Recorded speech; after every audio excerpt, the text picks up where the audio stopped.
Yes. You have tuned in to Renewed Mind Revolution podcast with your host, Michelle Cook Hall. Today's podcast is brought to you by Faith versus Fear, Breaking Family Ties, which can be found and available on Barnes & Noble and Amazon.com. This podcast is designed with you in mind to remind you that you can always click that reset button and start all over again. It's never too late to be great. So now I want you to sit back. I want you to relax. I want you to clear your mind. Take in that deep breath. Prepare yourself for change as we listen in on Renewed Mind Revolution podcast with your host, Michelle Cook Hall. Let's go.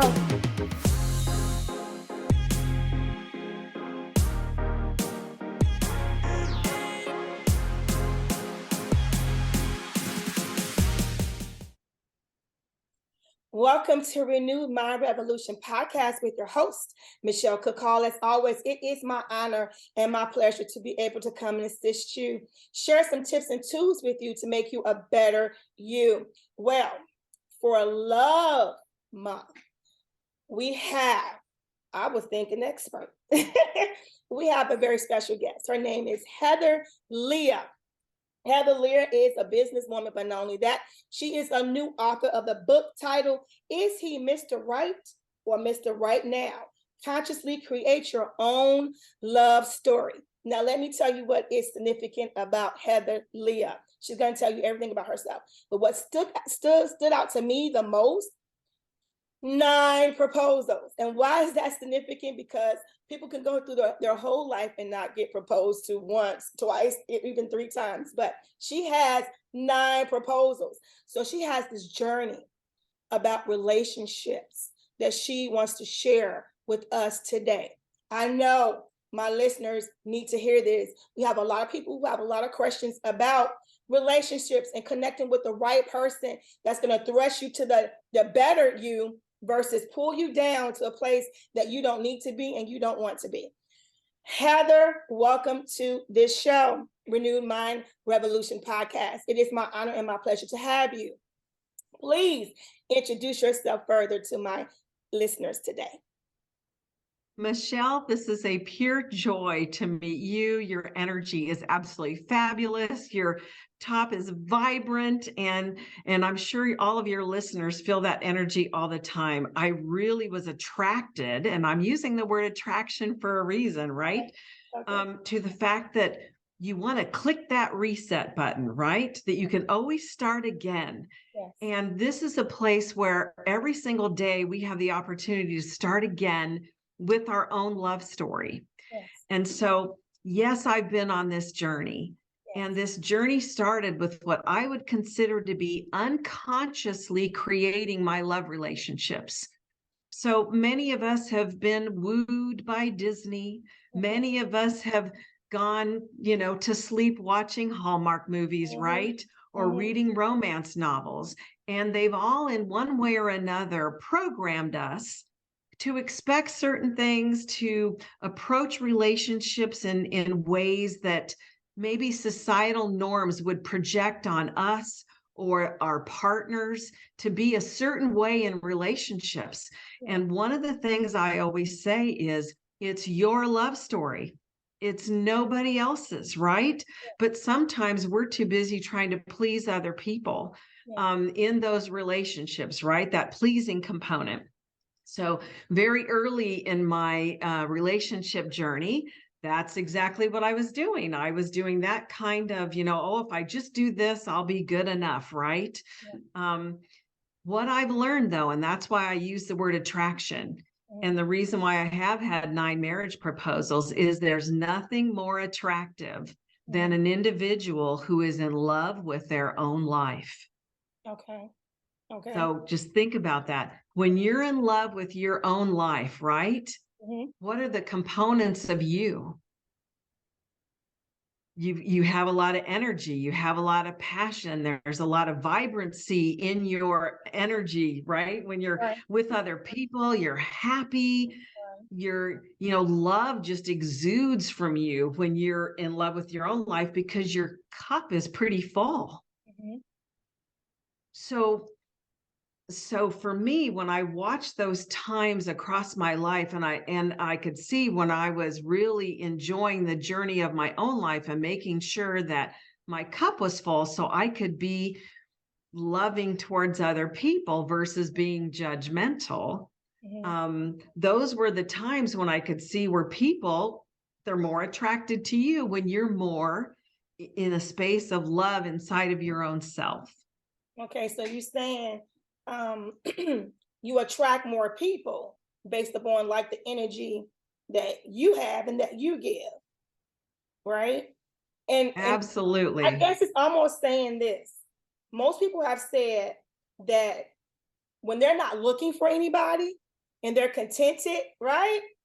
All of a sudden people start coming out of everywhere trying to, form some type of relationship with them versus times when they were just like trying to find someone and saying I'm sad, I'm lonely, I need somebody, then no one comes, right? You are 100% correct. Spot on.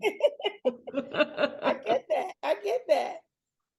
And also something that you said, unconsciously creating your own love story.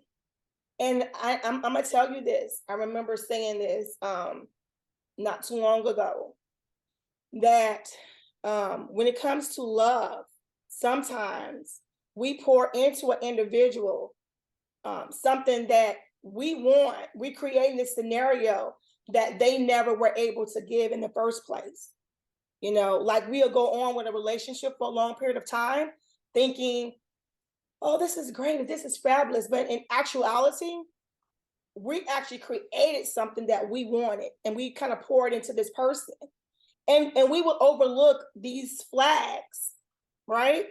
Because in You, our mind we've created this whole little fantasy world, sort of like what you're saying, that doesn't even exist, but we want it so bad. you are so spot on again. Such wisdom. I love it. You know, one of the pictures that you'll see inside of the book, I had an illustrator create this ring with the 9 individual men that I'm actually talking about. So my book is actually it's a nonfiction, so it's true. Okay. It is creative self-development relationship book. Okay. So I'm actually talking very creatively about the essence of all of these men who have been so, I'm just going to say part of my soul's journey. They've been part of my love story. Okay. And because each one of them has caused me to grow, to think differently, to learn how to unconditionally love people in new ways, Yeah. how to forgive not only them, but maybe to forgive myself for bringing, you know, like you were saying, Michelle, a lot of times, and I don't want to just pick on women, but a lot of times as women, we do generate a lot of the relationship and we don't allow that equal partnership or give that equal partnership a chance, or we're too busy generating it so we don't even notice Right. that the person over here is not generating it, Not contributing right? at all. Yeah. Exactly. And so we're not really consciously aware, hey, this partnership really isn't a partnership. This really isn't very even. Right. One of the relationships here. So I've given all these men wonderful names. I So I love these have names. I love these names, Heather. I looked at these names and I was just saying, please talk about Mr. Rebound, Mr. Knight, Shining Armor, Mr. Childlike, Mr. Drama King, Mr. False Witness. I mean, this is please. Well, I'm going to talk about Mr. Childlike because Okay. this really focuses on, and I'm going to focus it on me, but I think some of your listeners might resonate with this a little bit. Okay. Um, in the beginning of that chapter, I'm actually talking about a situation where I've planned Mr. Childlike's birthday party. Okay. Okay. So, we have relationships, and those birthdays come around, and so sometimes you plan your partner's birthday party, right? Well, I planned this birthday party at Dave and Buster's. Have you ever heard of Dave and Buster's? Yeah. Yep, it's like an adult playground, right? Yeah. So anyways, I planned all the food, so ordered everything, and then gave everybody tickets to go play all the games, and then then afterwards people are having dessert, and then everybody goes to leave. Mhm. Well, Mr. Childlike's best friend was standing there with his wife and their daughter, Mhm. and she's like 4 or 5 years old. She tugs on my pants and she goes, "Are you Mr. Childlike's mommy?" Now, she didn't say Mr. Childlike. She said his name, and I'm not going to give his name away, right? And I looked at her and I went, "Oh my gosh, I've been busted at Dave and Buster's." Right? So what happened in that exchange was, out of the mouths of babes, Yeah. this small child could see, right? In her own way. I was being the mommy, right? And handling all these things. And this person was not really, there really wasn't a lot there. And it was the universe calling to me, or somebody reminding me, hey, you're being more parental than you are being a partner. She saw the dynamics because I did. yeah, the child has parents, and she knows what the parents do for her. So she saw that dynamic between you and him, which is really crazy for somebody so young to notice that. Yeah, very insightful. Yeah. And that was a real light bulb moment for me, because I had to really look inside at myself, right? What work do I need to do to bring forth myself as a partner, not a parent? Yeah. Yeah. Do Mm-hmm. you think that that happens because the individual is allowing that to happen, want that to happen, or is it because of you or me who initiate that? Because I would think that if an individual, this guy, if he if there wasn't something going on with him, he would be more resistant to that type of behavior from you.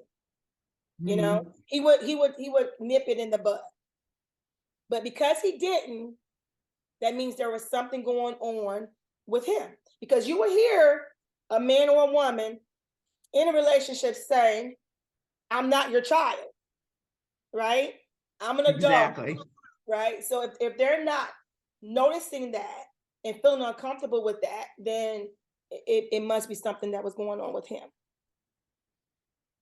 Well, and then there's it takes two to tango, right? Yeah, So yeah, there's yeah, that yeah. dynamic. So I really had to look at my point of attraction. Why was I attracting somebody who, like you pointed out, Michelle, was not standing up and saying, "Hey, look," Yeah. Yeah. So I agree with you 100%. And I had to look and see, okay, why do I have this dynamic going on in my relationship, right? Yeah. And so then, right, once you can see those kinds of things when you're doing your own work, then you're looking over here and then have a conversation inside of the relationship that says, all right, how do we become, or are we willing, both of us, to be equal partners? Yes or no? Or do you want to be taken care of financially? Are you looking to be taken care of with regard to somebody managing all these things so you can go do what it is you want to do, right? Right. So then there's some truth telling that could happen, right? If we both were partners and mature enough to bring that kind of a conversation to the relationship. I just had to recognize my own part in it, and why was I attracting somebody who wasn't speaking up and wasn't willing to be that strong match in the relationship. Yeah. Okay. Now, prior to this interview, I had some questions that I was pondering in my mind. So, one question is, I know for me, I've been married for maybe 26 years in March. And dealing with one relationship it can be exhausting. it could take a lot out of you to give that much of yourself to a person. So I'm thinking 9 relationships. How much? How much did you? How much did you have left, Heather? I mean, I'm just thinking.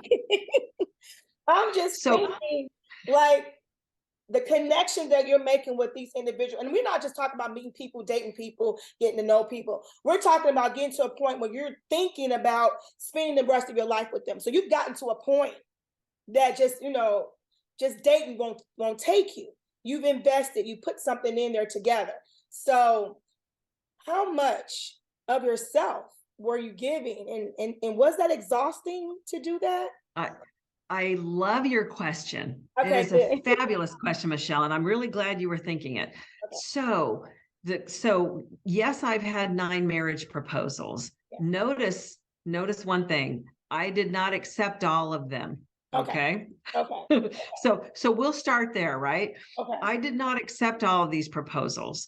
And I really started this by saying there's nothing more attractive than a woman who's in love with her own life. Yeah. Mhm. And because I've constantly been expanding myself and constantly learning and being engaged in my own life, Mhm. that has been what I would say men have been attracted to. Okay. So sometimes I see, and so let me talk about Mr. Drama King. Ooh, Okay. sounds good. Let me talk about Mr. Drama King for a minute, because this is a perfect example. Okay. We didn't spend a lot of time together. We had met, um, and it was a very short period of time. And next thing I know, he is down on his knee proposing in the middle of a courtyard, right in front of my friends after an event. Mhm. And so you're like, okay, I was not expecting that. We never talked about it, right? This was and I talk about love bombing Yeah. when there's these big outward, expressions of, big shows. Right. Right. And you're like, okay, who is this for? Right. Right. Right. Right. And then being able to have a conversation. I mean, think about that though. I wonder how many people actually propose and what's the real reason behind it? Yeah. Are they really in love with that person? Yeah. Or they think they found that person? Have they really spent a season with them, or, a whole year where they've been through multiple seasons, right? To Right. really get to know them. And that's why the title of my book is He Mr. Right Mhm. or Mr. Right Now? Right.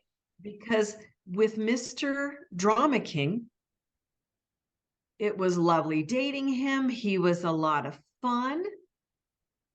And he Mhm. was only Mr. Right Now. Because after I spent more time with him, I was like, okay, nope, there's this sign. Okay, Heather, get smarter, ask questions, right? Mhm. And at the end of every chapter in my book, I make a list of questions for the reader, right? To be able to explore or have questions to ask who they might be dating. So that way they can tease out more information so they can better determine themselves if this is a Mr. Right or just a Mr. Right Now. So also, I would think that one of the questions would be, what do they think marriage is? And what are they expecting from the marriage with you? What was like you said, their true intentions? Because people have met someone and say they fell in love at first sight and got married and married for years. I don't know too many stories personally, but I've definitely heard of that happening. But I guess the question would be, what do you expect, you know, from a marriage? What does marriage mean to you? What are you Right. comparing it to? What are you comparing Mm-hmm. it to? Some people Mm-hmm. compare it to their own parents or somebody that they've seen, or like you said, something that they've saw on TV. What are you comparing it to for you? Because one thing I have learned after being married for so long is that there is not a playbook for marriage. Every marriage is different. And if I compare my marriage to other people's marriage, I would think something was wrong with my marriage. Because we're different individual people, our marriages won't look the same. What I would tolerate, someone else wouldn't tolerate. What me and my husband enjoy doing, someone else would not enjoy doing. So every relationship and every marriage is just different. I think the secret is, one of the secrets is the person that you get to that place with, figuring out what does it mean to you. Once again, you're spot on. Remember, we had talked about a little bit earlier in the conversation, it's your love story. Yeah. It's not anybody else's. Exactly. And so when you do compare your relationship to somebody else's, and you've probably heard the saying, comparison is the thief of joy. Is it not? Come on. Yes, absolutely. Yes. Comparison is the thief of joy. So if anybody is out there comparing, the first thing we ought to do is encourage them to stop, right? Yes. The only one they want to compare themselves to is themselves. Yeah. What brings you joy? What's the best thing for your love story, for your relationship, for what's going to make sure, what's the relationship that's going to have you feel self-actualized in that relationship and your partner self-actualized in that relationship, right? Where two people can come together and support each other in being the best of who each one of them wants to be. Yeah. And to be together. Yeah. One of the other things you pointed to was your parents' marriage. Yeah. And I love this. I was talking to a young lady who was 29 years old, and she was sharing with me how horrible her 20s were. And everybody she dated, it was just painful. She just didn't know how to do this relationship thing. And, and if there's anything I could encourage young people to do, it would be to use your 20s for yourself, to explore who you are and what you want and where you want to go and what you want to do. Because they're still trying to replicate their parents' marriage. And in her case, that's exactly what she was trying to do. Not everybody's trying to do that, but this, in her example, this is what she was trying to do. Mm-hmm. And she said her parents had this wonderful marriage. Mm-hmm. But yet she couldn't, quote unquote, get it right, And I just said there, just because your parents had a good marriage doesn't mean it's genetic. Right? Right? Good marriage, a good parent's marriage is not genetic. Don't pass that down. Exactly. But look how many people just in their own thinking, my parents got divorced, so, they're afraid to get in a relationship because their parents got divorced, right? So the reverse is true. Yes. And so there's one of the things that's in another thing that's in my book, there's a tool where I've created a timeline where you're literally looking at the major influencers in your love story. Oh. So who are right. So I have literally listed, and for me, my major influencers were my grandmother, my mother, and my father. Okay. And so I write out what the main things they contributed to me. Okay. As far as the way I related to other people. And once I got my hands on that little steering wheel, I was able to consciously make new choices in my life that were no longer run, and I'm using that in quotes again, right, by my family. Yeah. So there's those family influencers where you hear them on your shoulder. Oh, you should do it this way. Oh, you should, right? You should behave like this. Yeah. It's like, no. That was your generation. That was your choice. I have, and I am, right? My point of power is identifying my automatics so that I can choose my new attention and my new intention. Wow. That's good, Heather. Right? Good. So right. It's so impactful, your upbringing and people that you watch. They affect so much. You could be 60, 70 years old and still impacted by your upbringing. People, I think they underestimate that. Go ahead, continue. I think they underestimate that, though, how Yeah. powerful Yep. your upbringing is. In one of the chapter's called The Music Man.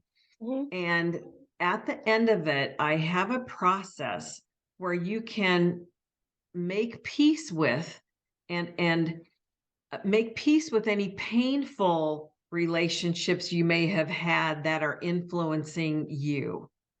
Make peace with it. Make peace with them. Yeah.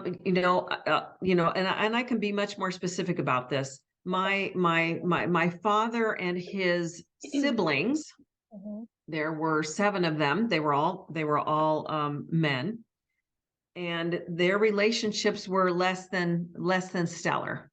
Okay. So one of 2 of them, had extramarital affairs, and it just, there's a list, right? Mhm. So when my parents divorced and other things that went on with the relationship with my father, there was just a lot of pain that was paid forward that could definitely influence me and my ability to have a solid relationship with a partner, right? Mhm.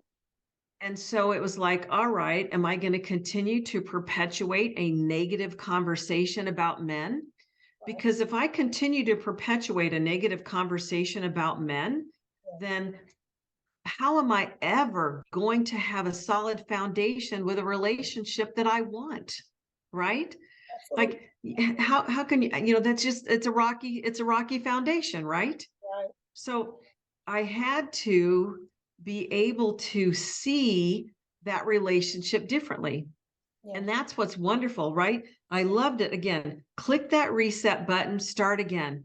So I have a process for resetting that decision, resetting that opinion, resetting that thinking about that relationship, So I went back and looked at all the wonderful things that my father contributed to my personality and the things that make me successful in business. And I was able to rewrite my story and rewrite my point of power in relationship with men that wasn't there before. So I talk about that in one of the chapters of the book. How do you and I said make peace, but I'm really rewriting that point of power because I identified that automatic.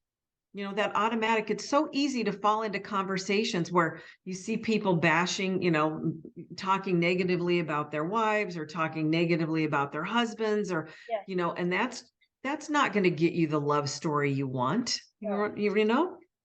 And words have power. Words have power. So as you're stating, in an environment where you're talking negative about someone that you're with or listening to other people do that on a regular basis, it literally will travel with you. If you're in a relationship, it's going to travel with you to that person. Like you're literally going to start seeing them different, feel about them different, respond to them different because words have power. And so the more that you're speaking about that, you're going to respond and act upon it. Absolutely. Yeah. Absolutely. This is good stuff, Heather. And I, Yeah. I kind of like how you was saying in so many words, sometimes we will project onto a person, you know, based upon our past relationships, based upon our relationships with our family members or what we've seen, the hesitation to get into a relationship. All these things are so true and so valid. I'm a firm believer on getting to the core of an issue. And I see that's exactly what you had to do. You saw that there was a pattern and something was wrong. So you reset the healing process was the first step was getting to that core. Where did this come from? Why am I doing this? Why am I attracting the wrong people? What happened? And it takes so much strength. I talk about that a lot on the podcast. How much strength it takes to travel the healing journey. It takes so much strength to do that because you're faced with parts of yourself that you probably don't want to see, right? You have to come to terms with some things about you that you might not Exactly. so proud of, right? But in Yeah. order for you to get to the place that you need to be, to get that healing that you need, you have to propose the tough questions to yourself, right? It starts with us. Exactly. It starts with us. Go ahead. Go ahead. No, it absolutely does begin with us. Yeah. And I, I really enjoy working with people who want to have a deep love, right? Yeah. They want to have that deep love. And it's like, okay, why is it elusive? Right? Why is it elusive? What is it about me? And they're willing to look here, right? That is not allowing me to have the kind of relationship that I would like, Yeah. right? Yeah. And it's interesting because they do make it look easy in the movies. They do make it look, Okay. don't they It's so just? not realistic. Like it is, if you measure towards that bar, you're gonna be disappointed all the time. It's just like this special person come out of nowhere, they have all the right qualities that you need, sweep you off your feet, and they live like this ideal life that it just doesn't happen because we're flawed people. Yeah. We're flawed people. So we're not Mhm. gonna have this perfect, scenario because we are flawed. So yeah, watching anything and comparing it, it's like setting yourself up for hurt, setting yourself up for pain. And I've had a lot of friends and family members who have struggled with trying to find, this compatible person. And it's a journey to see that. But one of the things that I also notice is when you have an individual that you're pouring into and you're loving on, and you realize that they love you or care for you, but not in the way or not to the point or level that you feel like you deserve. Like it's something missing. It's something missing Uh-huh. there. And a lot of times, even in those moments, people compromise. Well, they're doing the best that they can. They're loving me the only way that they know how. And the question I propose is that enough though? Is it enough? Like really, like, is that enough? If you can recognize there's a void and there's something missing, then you have to question if that's enough. They might be a good person, a nice person, or whatever. But if we're living with just like a half a tank of gas, and trying to get a long distance, we're not gonna make it, right? Right. But what will you say to someone who, are coming because you have this experience with these crazy type of personalities? I love the titles, but you've met so many different type of people. And, so someone come to you and they say, well, I care about them, they care about me. But what I'm recognizing is that they're not loving me, the number one, the way that I love them. And I know that, right? Like they say, I know that they're not loving me the way that I love them, but what they're giving me, I know is all that they have.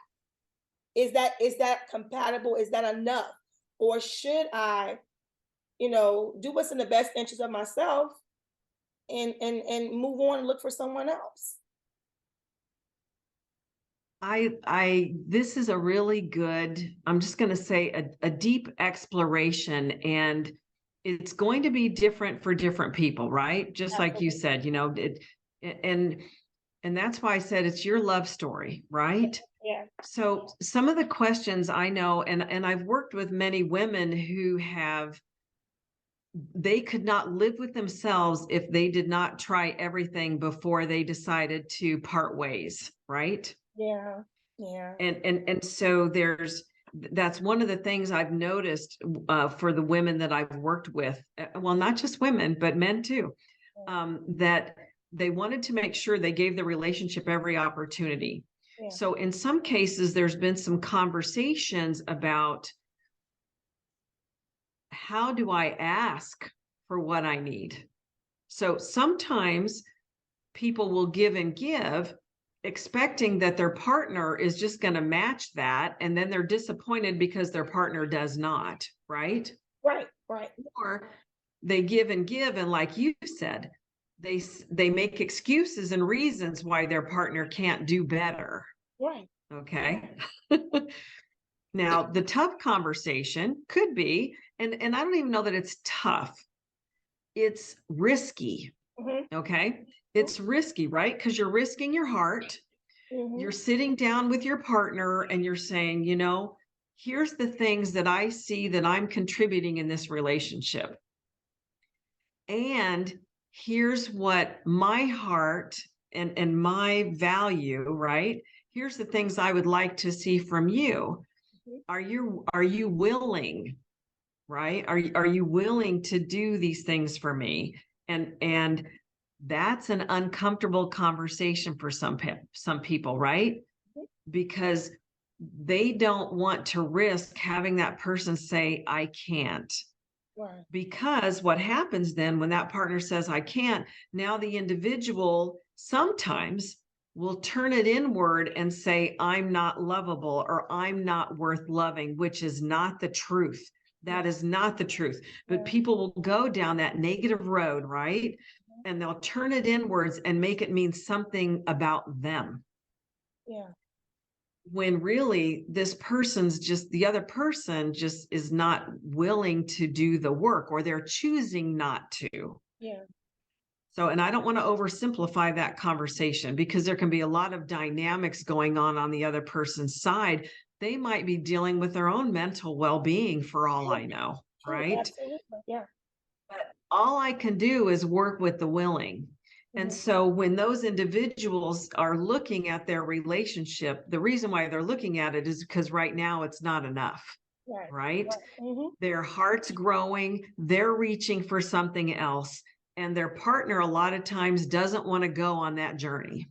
right, So I've had several women, well, and a couple guys, they have made the choice to have that conversation with their partner. And when mhm, their partner's not willing, then the next conversation they have is then how do we leave each other in love yeah, and support each other on what we're going to do next on our journeys, yeah, yeah, you know? And I know that's not an easy conversation, but I've watched many people navigate that very well.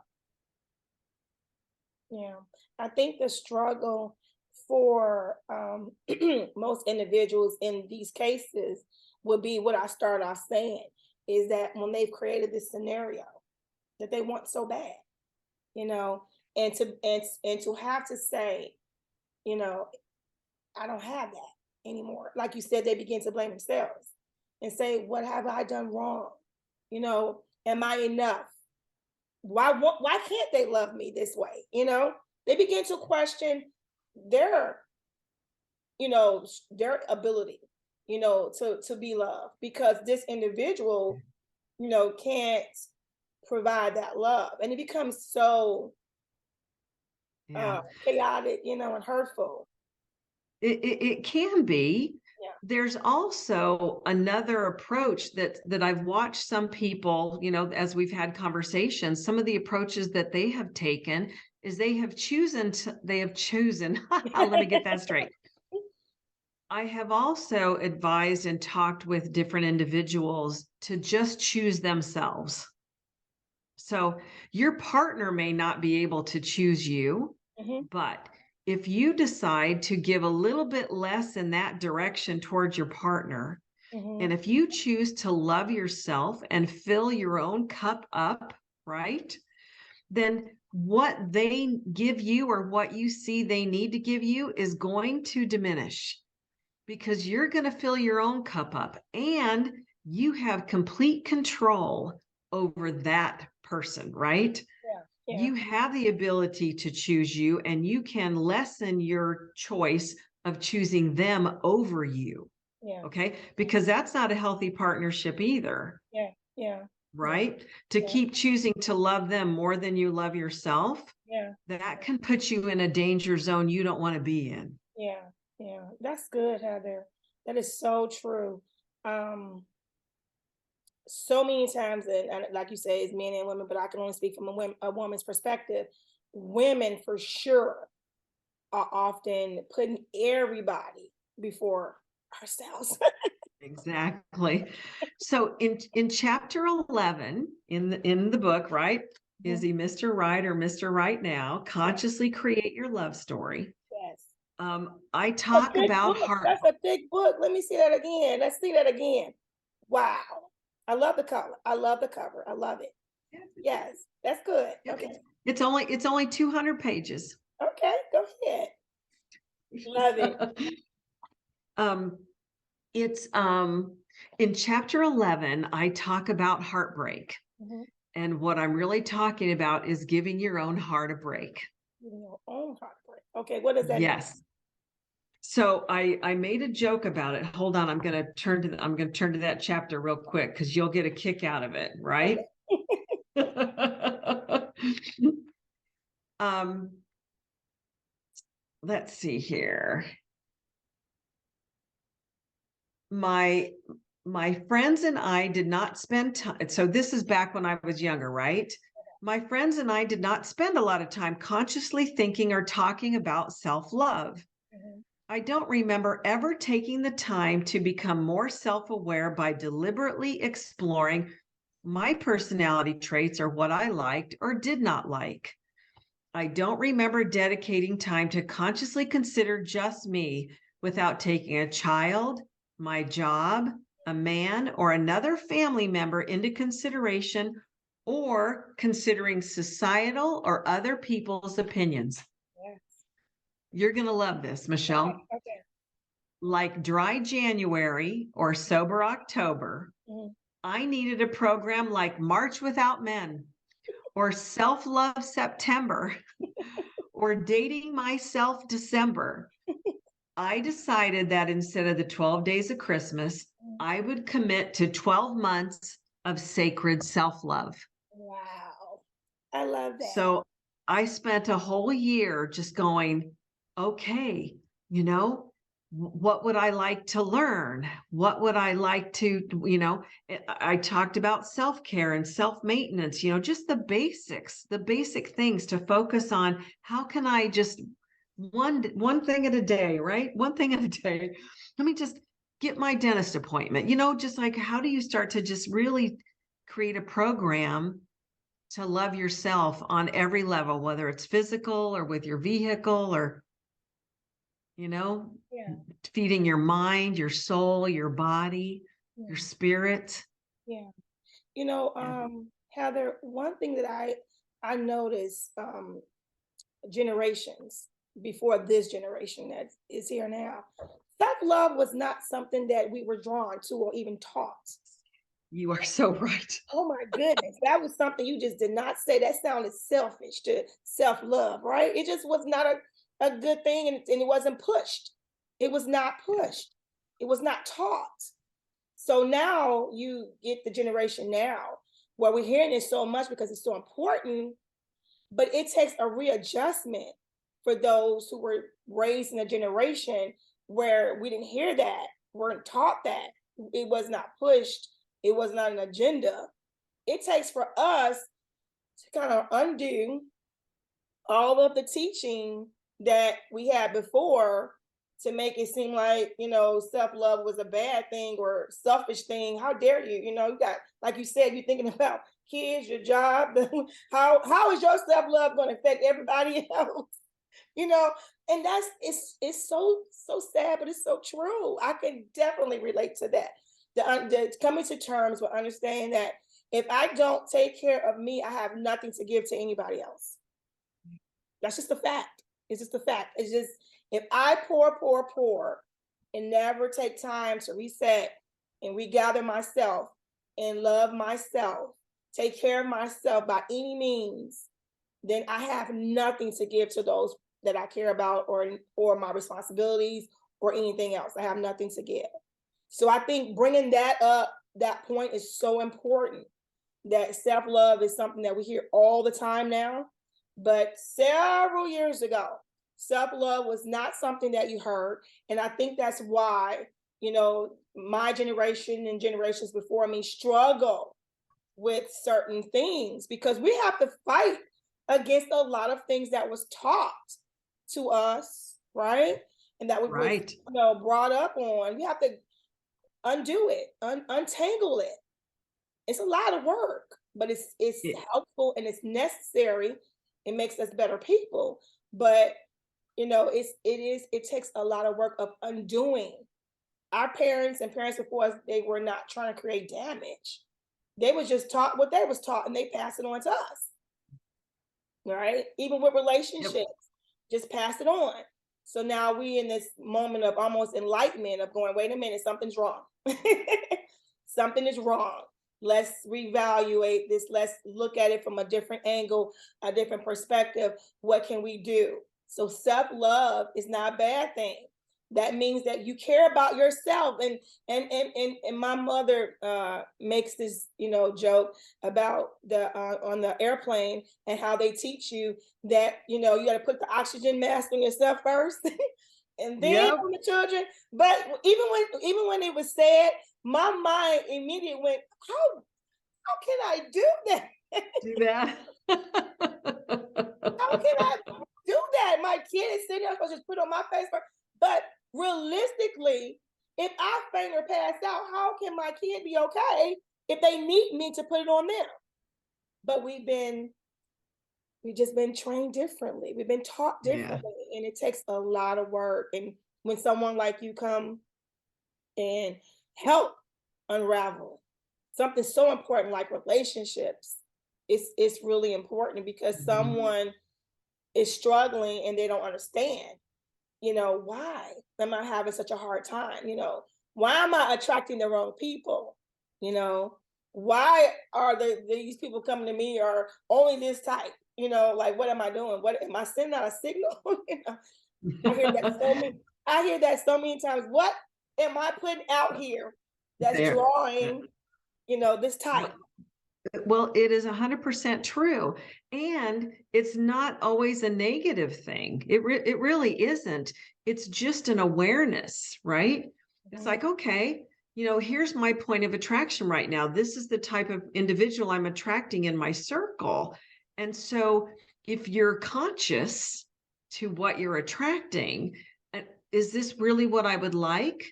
And then you start to look at your preferences. And so you start to refine, well, I like this about what I'm attracting, but I'm not so crazy about that. And so you start to, again, when you're consciously creating your love story, you start to adjust those preferences. And also, how do I up level myself to be a match for that which I want to attract? Yeah. Yeah. And so that's that's using the tools in my book, right, to identify what you were just talking about, those generational conversations, right? They were good at the time. Mhm. There was context for those generational conversations, Mhm. and each generation has their own context and how they're actually taking it to a direction or another level that they're interested in. Yeah. Yep. It is very different. There are at least 3 to 4% more women every single year that are getting degrees in college than there are men. So if you look back at our parents, grandparents, it was very important for them to find somebody who made money Yeah. because they either weren't in the job market or they weren't, Mhm. they didn't have a degree. Mhm. And so there was those kinds of challenges, right? Mhm. But then as more women have been in the workforce and more women have, you know, they don't need somebody for their finances. Yep. But yet look at that generational conversation. You need to find a man that has money, right? Absolutely. Yes. Like it's like, okay, that generational conversation doesn't have context anymore, Right. but you still see TV shows, you still see movies, you still see things that have that old generational thinking Yep. um, inside of them, that's this subtle programming. that Mhm. is unconscious, right? And Yeah. so how do we raise awareness to, oh, look, that's old thinking. We don't, you know, there's nothing on a man's birth certificate that says he owes you a living or that he Right. owes you money, right? Right. And the same is true for us, for women, there's nothing on our birth certificate that says we owe you children or we owe you, but there's a lot of generational conversations because I've talked to, several women that have no intention of having children, but yet everybody says, well, when are you going to have them? Yeah. Right. Yeah. Yeah. So that's what I mean by this. We need to raise our awareness and just bring more consciousness, right, to the conversations we're having around relationships and family. I love it. I love everything about this conversation, Heather. I really do, because I'm always talking on my podcast about what we were taught and how that affects us now, and like you stated, individuals coming to a person saying, "When are you going to have a child?" As if you're not a woman if you don't have children. And that does so much. And you know what? I really hope we get to a point where people understand how powerful their words is and how much damage you can do to someone. Saying something like that to a person can do a lot of damage to them, because now they question, like how much, they feel about themselves now, because now you put them in this box. Mhm. They have to be this way, and that's it. And it's very hurtful and it's very harmful. Yeah.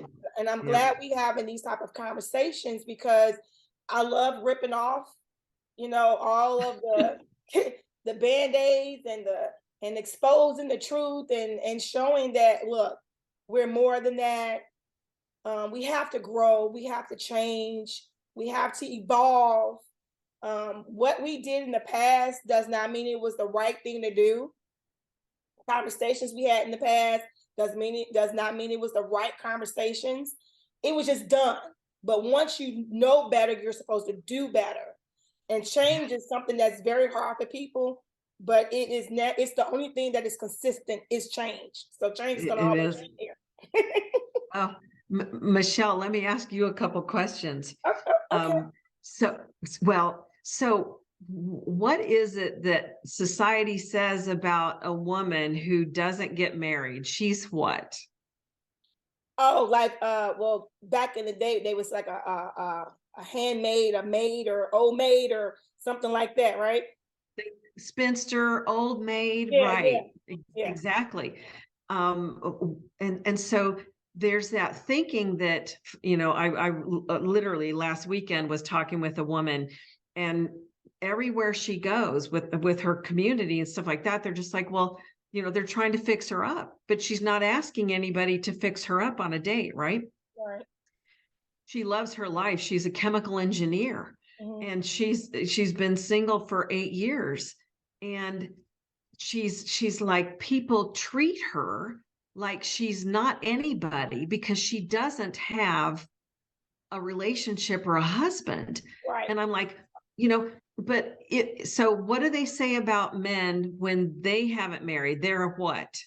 Well, I've heard the word player and good for you, and it's a contradicting thing, because Hmm.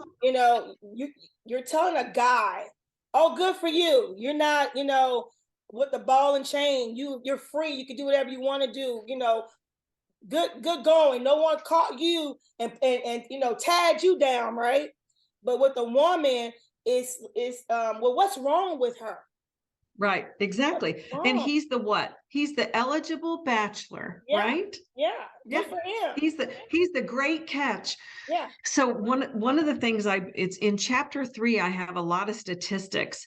And one of the things over in our Asian countries, they are talking about these women who are highly educated, who don't want to get married, Mhm. and they're later in their years, they have named them the leftover woman.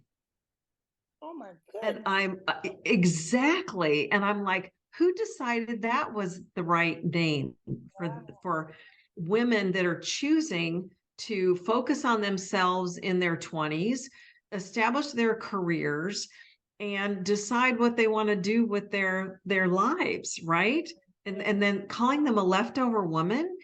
So I know we've digressed a little bit, but this is all about consciously creating our love stories. And one of the ways we're going to do it, Michelle, is you and I having conversations like this to raise awareness that just because a woman doesn't have a husband doesn't mean she's not fulfilled, Yeah, doesn't mean she's less than, right? absolutely. She's probably very much powerfully choosing her life. That's right. And nothing's wrong with that. Absolutely, absolutely. Yes. You know, and where do we give other women the freedom, right? You choose to marry, good for you. You Right. choose not to marry, good for you. Right. You choose to have, right? Yeah. It's like, Right. Like you said, these conversations are important. It just tears down the stereotypes. It tears down the ignorance of putting people in these boxes and limiting them. Women are not the same as they were. The opportunities are different for them now, so they're able to surpass, a lot of limitations that people have, men in general have tried to put on a lot of women. And so, to still use those type of words like leftover or overlooked and all, it's so primitive and it's so sad. But I am not surprised. I'm not surprised because like you said, even on our media, you still see little hints of that type of narrative that they're pushing regarding, the woman in her role, a woman in her role, and how a man, there are men till this day, and I know for sure, who believe that, a woman, when she has a voice, not pious, not arrogant, but just have a voice, she talks too much. Just the fact that she has an opinion, mhm, talks too much. There are men that are still walking this earth that has that type of attitude and that mentality, and it's sad and it's wrong. But when we have these conversations and we take back that power that we have to say, hey, I don't want to get married, or yes, I do want to get married, but I have a choice on the type of mhm. person that I want to come to me. I don't have to just choose anybody, because they have given me attention, because they smile in my face and said the right words, right? I don't have to, because I'm, 39, right? I don't have to just jump Right. on it because you're not married at 40. Oh my goodness, what's wrong with you? No, just because I'm 39 don't mean the first person that comes to me that I have to jump on, that bandwagon. I have choices. And if I choose to wait to whatever time of my life, then that is okay. As long as I'm happy, Right. right? As long as I'm happy with my choices, then that's all that matters. And I think that we could just push that more about how important it is for you to be happy, not comparing to anyone else's life, anyone else's relationship, else's scenarios, just what works for you. It's okay. If you chose, I never want to get married, I don't want to have kids. Society should not make you feel like, that's a bad thing, whether you're a man or a woman. That's your Yeah. choice. That's your choice. So, Mhm. is there any last words that you want to share? Your book is it sounds awesome, absolutely awesome, and I want my listeners to go. It is available on Amazon in ebook, paperback, and audiobook. Do I have that right? You are 100% correct. Okay, the name of the book is He Mr. Right or Mr. Right Now? Consciously create your own love story or your love story. And that makes sense to me. The word consciously, and I always say intentional, right? Those are very important words to me. Like, you really have to make sure that you're doing that. Like, it's just not happening to you or coming to you. You're consciously doing this for yourself. So that's really important. Is there anything else that you want to share with our listeners today? I would love to. And thanks for allowing me to close this with the renewed mind revolution. I really love the whole reset button. right? That you get to reset that button and start again on your thinking. Yeah. So thinking equals actions equals results. Yeah. And so the thinking you have about your relationships will also determine the actions you take and produce the results you have. Yeah. So that's what we're trying to do is we're getting back to the thinking. Yes. What's our conscious thinking or what's our unconscious thinking that's running our love story? And every one of you deserves to have the love story of your life that you want, that you choose. It's your love story. Don't let anybody tell you different. I love that. Thank you, Heather. Listen, this turned out way better than I ever could have ever imagined. I love talking to you. I really, really do. I love that my listeners have had an opportunity to hear from you. Please support Heather Leah and her book. The information once again is he Mr. Right or Mr. Right Now? Consciously create your love story is available on Amazon.